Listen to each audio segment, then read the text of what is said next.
Bar council को अपनी जागीर बना लिए हैं। 10 से 12 साल हैं उनके पास न, उनमें इसकी बातें नहीं हैं।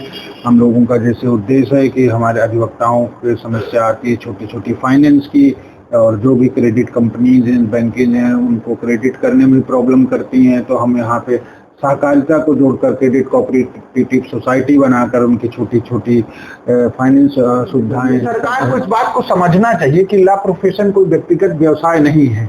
ये समाज में न्याय प्रणाली व्यवस्था में कायम करने के एक सहायक तत्व हैं, चाहे अधिवक्ता से लेके मुंशी से लेके जुडिशरी। अधिवक्ताओं का एडवोकेट प्रोटेक्शन बिल की मांग जायज है और इस पे सरकार को ध्यान देना चाहिए।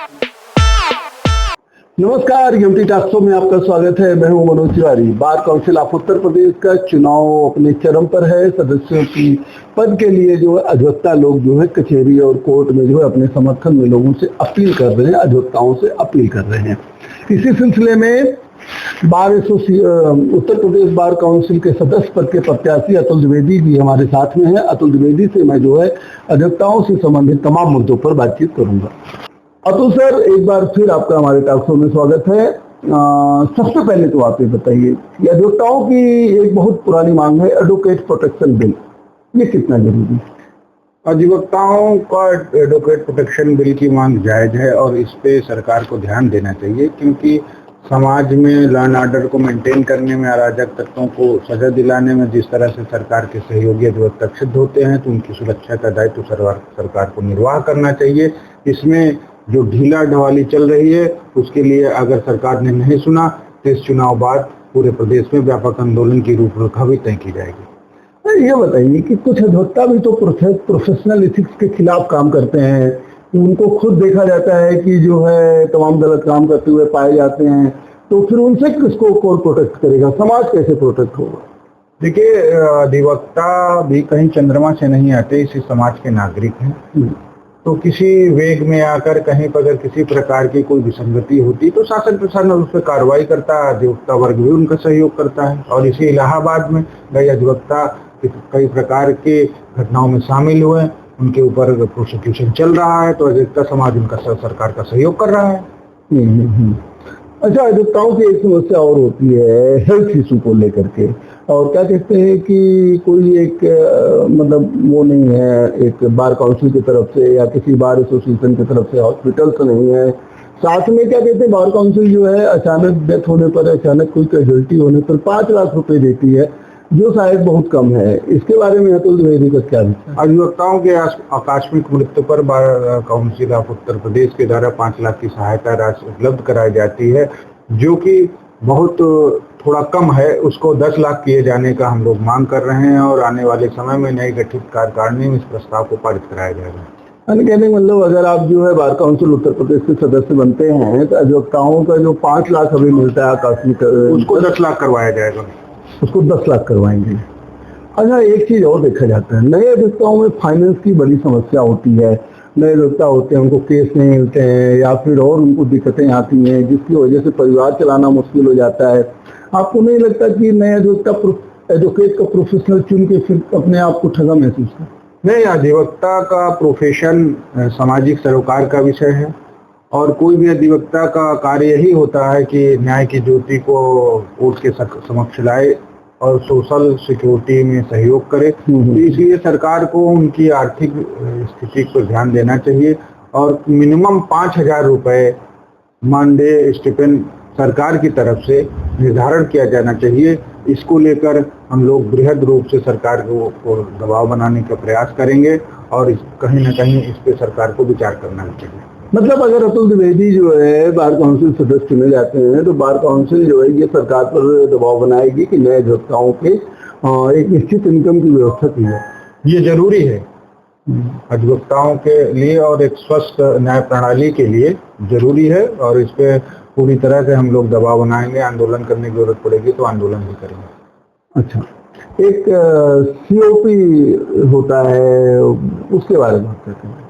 देखिए, सीओपी का उपयुक्तता है नहीं और बार काउंसिल ऑफ उत्तर प्रदेश या बीसीआई द्वारा ये अधिवक्ताओं के ऊपर थोपी गई है, क्योंकि जो लॉ प्रैक्टिस है वो प्रॉपर लॉ ग्रेजुएट होने के बाद होते हैं। तो क्या हमारे देश की यूनिवर्सिटीज की ऐसी क्षमता नहीं है क्या? क्या शिक्षित लॉ ग्रेजुएट नहीं पैदा कर सकते या तो स्किल्ड एग्जाम करवाने की जरूरत पड़ रही है? मेडिकल में जो विदेशों से पढ़ के आ रहे थे, जहां हमारी बॉडी नहीं थी, तो मेडिकल में उसको प्रैक्टिस के लिए इस तरह की प्रणाली विकसित गई थी। हम इसका पूरी तरह से विरोध करते हैं कि सीओपी को पूरी तरह से खत्म कर दिया चाहिए। अधिवक्ताओं को सीओपी के नाम पर किसी प्रकार का उत्पीड़न नहीं होना चाहिए। आने वाले समय में अगर अधिवक्ताओं ने हमें ताकत दी तो इसकी लड़ाई को हम लोग बहुत दमदारी से लड़ेंगे। कहने का मतलब कि जो डिग्री ले लिए हैं तो फिर अलग से परीक्षा देने की क्या कोई जरूरत नहीं है। यही तो हमारा कहने का मतलब है कि भारत सरकार के नियम के अनुसार यूनिवर्सिटीज की होती है, उनकी मानक बॉडी यूजीसी है, और जबकि कोई लॉ ग्रेजुएट हो गया तो उसके लिए प्रैक्टिस करने के लिए मानना ये सीओपी की जरूरत ही क्या है। मान लीजिए जो लोग विदेश से पढ़ के आते हैं, जहाँ पे हमारे पास हमने उनके सिलेबस को नहीं डिजाइन करने में हमारा रोल नहीं है या किस प्रकार की उनको हो रही है।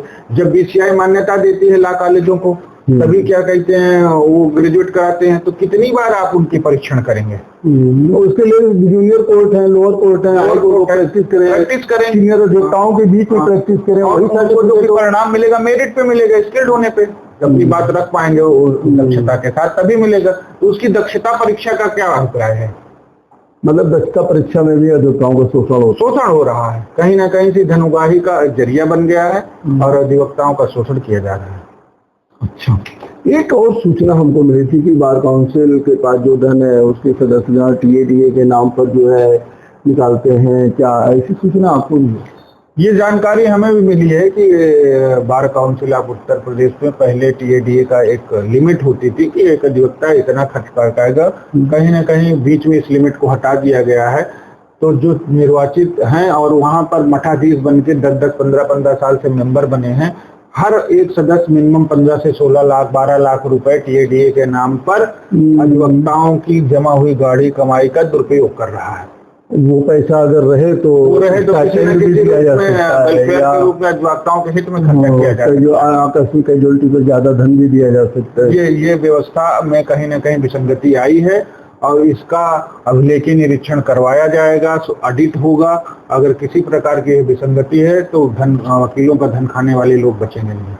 अच्छा, एक चीज और देखिए, वकीलों का धन खाने वाले वकील ही होते हैं, अब उसमें क्या करेंगे? एक चीज और बताइए आप क्या कहते हैं, जानवरों का चारा खाने वाले लालू तो हर जगह मिलेंगे नहीं। तो हमारे ही समाज में लोग हैं जो क्या कहीं ना कहीं कम समझदार का धन खाने में अपनी समझदारी का उपयोग करते हैं, उसके धन का उपयोग अपनी समझ का उपयोग उनके बेहतरीन नहीं करते थे। तो समाज की विसंगति है ही। अच्छा, एक चीज और देखा जाता है कि चैम्बर को लेकर, चाहे वो हाई कोर्ट हो, चाहे लोअर कोर्ट हो, डिस्ट्रिक्ट कोर्ट हो, चैम्बर को लेकर भी सरकार को इस बात को समझना चाहिए कि लॉ प्रोफेशन कोई व्यक्तिगत व्यवसाय नहीं है।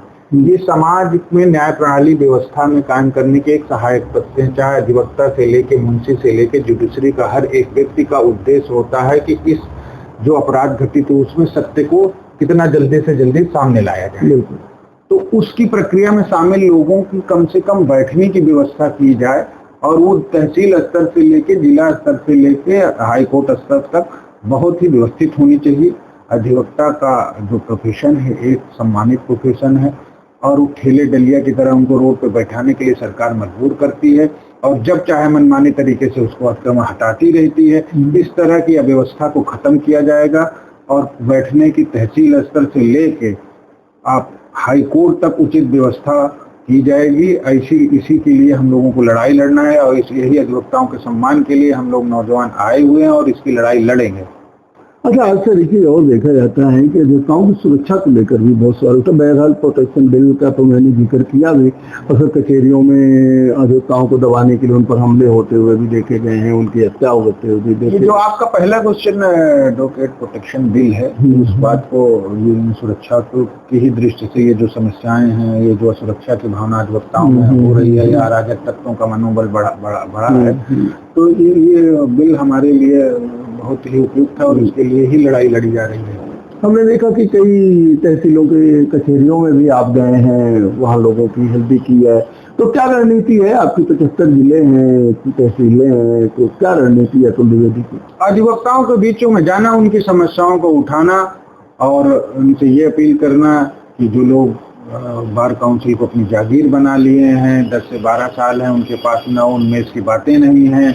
हम लोगों का जैसे उद्देश्य है कि हमारे अधिवक्ताओं की समस्या आती है छोटी छोटी फाइनेंस की, और जो भी क्रेडिट कंपनीज हैं, बैंकिंग हैं, उनको क्रेडिट करने में प्रॉब्लम करती हैं, तो हम यहाँ पे सहकारिता को जोड़कर क्रेडिट कोऑपरेटिव सोसाइटी बनाकर उनकी छोटी छोटी फाइनेंस सुविधाएं और हाउसिंग क्रेडिट कोऑपरेटिव सोसाइटी बनाकर उनकी आवाज़ की समस्याओं को ख़त्म करने के लिए अधिवक्ताओं समाज को एक नए विचार का प्रवाह के लिए हम लोग आए हैं, और ऐसी व्यवस्था के लिए उनसे अपील कर रहे हैं जिससे लोगों को काफ़ी अच्छा जुड़ाव और उस बातों को समझ रहे हैं कि हमारी छोटी छोटी फाइनेंशियल समस्याओं का हल करने के लिए एक नया विचार आया है, हमारी आवाज़ की सुविधा को कायम करने के लिए एक नया विचार आया है। इस बातों को लेकर, एक नए सोच को लेकर जब हम जा रहे हैं, हमें बहुत ही समर्थन मिल रहा है पूरे उत्तर प्रदेश से।